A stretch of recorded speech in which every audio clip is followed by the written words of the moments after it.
நேயர்களுக்கு வணக்கம்.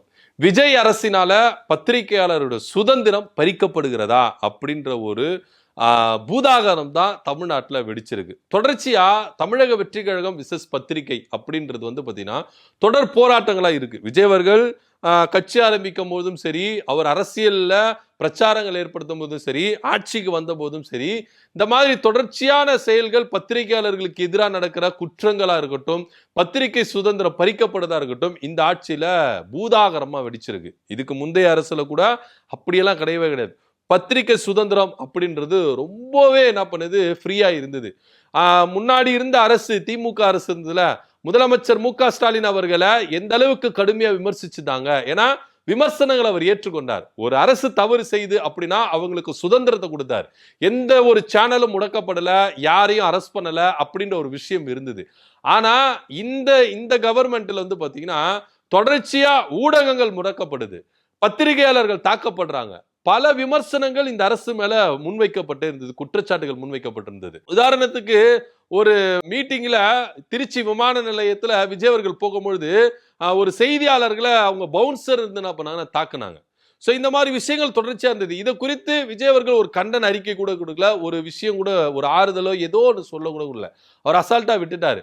அதுக்கப்புறம் மைக்க நீட்டினதுக்காகவே என்ன பண்ணாங்க, அவரை தாக்கப்பட்டாங்க அப்படின்னு பார்க்கப்பட்டது. இதுக்கு முன்னாடி புதிய தலைமுறை சேனல் அப்படின்றது அரசு கேபிள் டிவில முடக்கப்பட்டது, விஜய் அரசுக்கு எதிராக ஒரு செய்தியை பரப்புறதுனால. இன்னைக்கு 3 சேனல் என்ன பண்ணியிருக்காங்க, முடக்கி இருக்காங்க. பாலிமர் டிவி, நியூஸ் தமிழ் 24, அதே போல வந்து பார்த்தீங்கன்னா ஜனம் டிவி. இந்த 3 டிவி என்ன பண்ணியிருக்கிறாங்க, பிளாக் பண்ணியிருக்கிறாங்க. அரசு கேபிள் டிவில பிளாக் பண்ணியிருக்கிறாங்க. இந்த விஷயம் ரொம்ப பூதாகரமா பயங்கரமா பரவிச்சு. ஒரு அரசு இருக்குதுன்னா ஜனநாயக தூண்கள்ல ஒன்னான மீடியா அப்படின்றது வந்து எந்த அளவுக்கு ஒரு கருத்து சுதந்திரம் இருக்கணும் அப்படின்ற ஒரு விவகாரம் இருக்குல்ல, இத தொடர்ச்சியா வந்து என்ன பண்றாங்கன்னா முடக்குறாங்க. அதுவும் இந்த தாவேக அரசுல முடக்கப்பட்டு தான் ஒரு பெரிய விஷயம் அப்படின்னு. இது குறித்து ராஜ்மோகன் அவர்கள் சொல்றாரு, இது டெக்னிக்கல் எரர் அப்படின்னாலும் எப்படிங்க 3 சேனலுக்கு மட்டும் டெக்னிக்கல் இஷ்யூ வரும் அப்படின்ற ஒரு விஷயம் இருக்குல்ல. அதுவும் குறிப்பிட்ட இடங்கள்ல மட்டும்தான் இது வந்திருக்கு அப்படின்னா, எப்படி குறிப்பிட்ட இடங்கள்ல மட்டும் இந்த சேனல் ஒரு டெக்னிக்கல் இஷ்யூ அப்படின்னா ஒட்டுமொத்தமா அரசு கேபிள் டிவில பிளாக் பண்ணலாம் அப்படின்னு ஓகே. ஆனா குறிப்பிட்ட இதுல மட்டும் இதுவா இருக்குது அப்படின்னு சொல்லிட்டு சொல்றாரு. ஸோ இதுல பல முரண்பாடுகள் இருக்குது அப்படின்றத நம்ம பார்க்கணும். எதுக்கு நீங்க சேனல்களை முடக்குறீங்க? இந்த தாவேக அரசை பத்தி, அவங்க செய்த அலப்பறைகளை பத்தி தொடர்ச்சியா இந்த 3 சேனல்கள் என்ன பண்ணுது, வெட்ட வெளிச்சத்தில் கொண்டு வருது. சோ தொடர்ச்சியா வந்து என்ன பண்றாங்கன்னா இந்த அரசு இது மாதிரி பிளாக் பண்றாங்க. இது குறித்து எதிர்க்கட்சிகள் வந்து பயங்கரமான கண்டனங்களை தெரிவிக்கிறாங்க. எடப்பாடி பழனிசாமி சொல்லும் பொழுது இதுக்கு எதுனா காப்பிரைட்ஸ் வாங்கணுமா? ஏன்னா விஜய் அவர்களுடைய சினிமால காப்பிரைட்ஸ் வாங்கி தான் என்ன பண்ணுவாங்கன்னா வெளியிடுவாங்க, அப்படி இல்லைன்னா பிளாக் பண்ணிடுவாங்க. அந்த மாதிரி விஜயோட கவர்மெண்ட்ல மீடியாவுக்கு எதனா காப்பிரைட்ஸ் வாங்கணுமா சொல்லுங்க, அதிக காப்பிரைட்ஸ் வாங்கிடுறோம். ஏன்னா தொடர்ச்சியா என்ன பண்றீங்க, ஒன்னு அரெஸ்ட் பண்ணிடுறீங்க, பத்திரிகையாளரை அரெஸ்ட் பண்ணிடுறீங்க, இல்ல சேனலை பிளாக் பண்ணிடுறீங்க, என்னதான் நடிச்சிருக்கீங்க அப்படின்னு சொல்லிட்டு கடுமையான குற்றச்சாட்டுகளை முன்வைக்கிறாங்க. அண்ணாமலை அவர்கள் என்ன பண்றாங்க, ஏன் இந்த சேனல்களை நீங்க முடக்குறீங்க, அப்போ உங்க ஆட்சியை பத்தி வெட்ட வெளிச்சல மக்களுக்கு தெரியப்படுத்த கூடாதா அப்படின்ற ஒரு கேள்வி கேட்கிறாரு. கனிமொழி மேடம் என்ன பண்றாங்கன்னா கடுமையான குற்றச்சாட்டுகள் முன்னேற, ஜனநாயகத்துல கருத்து சுதந்திரம் அப்படின்றது எந்த அளவுக்கு ஃப்ரீடமா இருக்கணும். ஆனா இங்க தாவேக அரசு தொடர்ந்து குற்றங்களை செஞ்சுட்டு இருக்கு. இந்த குற்றங்களை எடுத்து மக்களிடத்துல கொண்டு போய் சேர்க்கிற இந்த மீடியாவை முடக்குறாங்களே, ஊடகங்களை முடக்குறாங்களே, இது எந்த அளவுக்கு ஒரு அடக்குமுறை அப்படின்னு கனிமொழி அவர்கள் என்ன பண்றாங்க, குற்றச்சாட்டு முன்வைக்கிறாங்க. எண்ணற்ற தலைவர்கள் என்ன பண்ணிட்டாங்கன்னா இன்னைக்கு இந்த சேனல் முடக்கத்தை வந்து என்ன பண்றாங்க, கண்டனம் தெரிவிச்சுட்டு இருக்காங்க. ஆனா தாவேக அரசு ஒரு மெத்தன போக்குல இருக்கிறாங்க. அவங்களை எதிர்த்து குரல் கொடுக்க கூடாது. ஏன்னா இதுக்கு முன்னாடி கூட அவர் ஆட்சிக்கு வந்துட்ட பேர் என்ன பண்ணாங்கன்னா பல யூடியூப் சேனல் என்ன பண்ணாங்க, முடக்கினாங்க. அதுக்கப்புறம் கோர்ட்டுக்கு போயிட்டு அதை ரிலீஸ் பண்ணாங்க. தொடர்ச்சியா இவங்க வந்து என்ன பண்றாங்க, இந்த சேனல்களை இந்த முடக்கிற வேலை, செய்தியாளர்களை கைது பண்ற வேலை இப்படின்னு தொடர்ச்சியா நடந்துகிட்டே இருக்கு.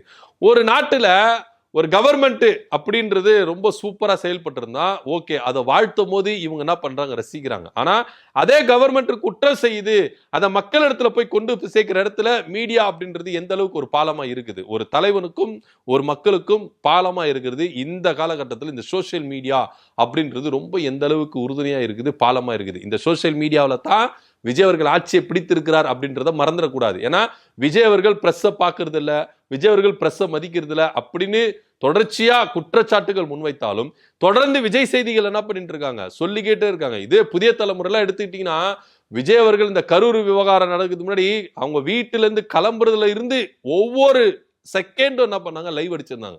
ஆனா அப்பேற்பட்ட சேனல் என்ன பண்ணாங்க, விஜய் அரசு வந்த உடனே முடக்கினாங்க. இன்னைக்கு பாலிமார் டிவி, அதே போல வந்து பாத்தீங்கன்னா ஜனம் டிவி, நியூஸ் தமிழ் டிவி எல்லாம் என்ன பண்ணாங்க, தொடர்ச்சியா எங்கெங்க குற்றங்கள் நடக்குதோ, தாவேக்கா அரசு எங்கெங்கெல்லாம் மிஸ்டேக் பண்ணுதோ இதெல்லாம் நியூஸா சேகரித்து என்ன பண்றாங்க, மக்களிடத்துல கொண்டு போய் சேர்க்கிறாங்க. ஆனா இப்படிப்பட்ட ஒரு சேனலை வந்து நீங்க என்ன பண்றீங்க, முடக்குறீங்க அப்படின்னா எந்த அளவுக்கு உங்களுக்கு வன்மை இருக்கணும்? ஏன் உங்க ஆட்சியில நடக்கிற குறைகளை வந்து எடுத்து சொல்லக்கூடாதா அப்படின்ற ஒரு கேள்விதான் இப்ப இங்க வந்து என்ன பண்றாங்க, முன்வைக்கிறாங்க. தொடர்ச்சியா இதே போல நடந்திருந்தா கருத்து சுதந்திரம் அப்படின்றது தடைப்படும், நம்ம கருத்து சொல்ல முடியாது அப்படின்றது ஆயிடும். அதே போல ஊடகங்கள் முடக்கப்பட்டிருந்தா இதுமேட்டு இந்த ஆட்சியில் இருக்கிற நல்லது மட்டும் தான் சொல்லணும், கெட்டது சொல்லக்கூடாதுன்னு மிரட்டுறாங்களா அப்படின்னு ஒரு கேள்வி இருக்கு. நீங்க எங்க ஆட்சியில் நடக்கிறத குற்றத்தை சொன்னாலோ இல்ல தீமைகளை சொன்னாலோ இல்ல எங்களுக்கு ஆட்சிக்கு எதிராக நடக்கிற எல்லா குற்ற சம்பவங்களையும் நீங்க சொன்னீங்களா உங்க சேனலை நாங்க முடக்குவோம்னு மிரட்டுறாங்களா அப்படின்னு நம்மளுக்கு தெரியல. பத்திரிகையாளரை மிரட்டி பாக்குதா இந்த அரசு அப்படின்னு கூட தெரியல.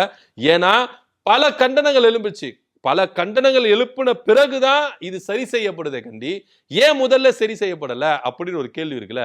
ஏன்னா இது இரண்டாவது நடக்குது. ஏற்கனவே பாத்தீங்கன்னா புதிய தலைமுறை சேனலை இது மாதிரி வந்து என்ன பண்ணாங்க, பிளாக் பண்ணாங்க. அதுக்கப்புறம் இப்ப நடக்குது, இதுக்கப்புறம் அடுத்தடுத்து நடக்குது. பத்திரிகையாளரை சுதந்திரமா செயல்பட விடாம ஒரு அடக்குமுறையில இந்த அரசு செயல்படுகிறதா அப்படின்னு. ஏன்னா நேத்து நடந்த சிங்கப்பெண் அதிரடி விரைவுப்படை தொடக்க விழா இருக்குல்ல, இங்க கூட பிரஸ்ஸுகளுக்கு வந்து பாத்தீங்கன்னா பிரத்யேகமா ஒரு இடத்தை உருவாக்கவே இல்லை. மேடைக்கு பக்கவாட்டில் என்ன பண்றாங்க, உருவாக்கிறீங்க. இதனால அந்த நிகழ்ச்சியை காண முடியல, படம் எடுக்க முடியல அப்படின்ற ஒரு குற்றச்சாட்டும் சலசலப்பு எழும்புதை நம்ம இங்க பாக்குறோம். அது மாத்திரம் இல்லாம விஜய் அவர்கள் டெல்லிக்கு போனாலும் பிரஸ்ஸுகளை பாக்குறது இல்ல. ஏன்னா இங்க இருக்கிற ஒரு முதலமைச்சர் டெல்லியில இருக்கிற தமிழ்நாடு அரசு இல்லத்துக்கு போனா பிரஸ்ஸுகளை சந்திக்கிறது அப்படின்றது மரபு. ஆனா இவரு பண்றதே கிடையாது அப்படின்றது. சரி, இங்கன்னா சந்திப்பாரா அப்படின்னா சந்திக்கிறதும் கிடையாது. தொடர்ச்சியா பத்திரிகையாளர்களை ஒரு மிரட்டுற விதமா தான் இந்த ஆட்சி நடக்குது அப்படின்னு கூட நம்ம என்ன பண்ணலாம், கருத்துக்களை முன்வைக்கலாம் அப்படின்னு தான் கண்டனம் தெரிவிக்கிறாங்க ஒவ்வொரு தலைவர்களும். பத்திரிகையாளரை சுதந்திரமா செயல்பட விடணும். நன்மையோ தீமையோ நல்லதோ கெட்டதோ எதுவா இருந்தாலும் பத்திரிகைகள் தான் என்ன பண்ண முடியும், மக்கள் கிட்ட செய்திகளை வந்து என்ன பண்றாங்க, கொண்டு போய் சேர்க்கிறாங்க. இந்த வேலையை அரசு நீங்க நல்லது செஞ்சா உங்களை நல்ல விதமா காட்ட போறோம், உங்க மேல விமர்சனங்கள் வைக்குது, உங்க ஆட்சியில குற்றங்கள் நடக்குதுன்னா அதை எடுத்து சொல்லதான் செய்வாங்க. அதை சரி செய்ய வேண்டிய இடத்துல அரசு இருக்குதை கண்டி இதை சொல்லிட்டீங்களே அப்படின்றதுக்காக முடக்கிற இடத்துல அரசு இருக்க கூடாது அப்படின்னு தான் தலைவர்கள் என்ன பண்றாங்க, கண்டனங்கள் தெரிவிக்கிறாங்க. சோ கொஞ்சம் கூட பிரஸ்ஸுகளை மதிக்கிறதும் இல்ல, பிரஸ்ஸுகளை வந்து சுதந்திரமா செயல்பட விடாம தொடர்ச்சியா இந்த தாவேக அரசு தொடர்ந்து இந்த அடக்குமுறையில ஈடுபட்டிருக்காங்க அப்படின்னு தான் பல தலைவர்கள் என்ன பண்றாங்க, இன்னைக்கு கண்டனங்களை தெரிவிச்சிருக்காங்க. சோ தொடர்ச்சியா விஜய் தலைமையிலான இந்த அரசு பத்திரிகையாளர்களை சுதந்திரமா வேலை செய்ய விட மாட்டேங்கிறாங்க, ஒரு அடக்குமுறையில ஈடுபடுறாங்க அப்படின்ற குற்றச்சாட்டு முன்வைக்கப்படுது. இதை பத்தி ஒரு கருத்து நம்மளுக்கு கீழே கமெண்ட் பண்ணுங்க. நன்றி, வணக்கம்.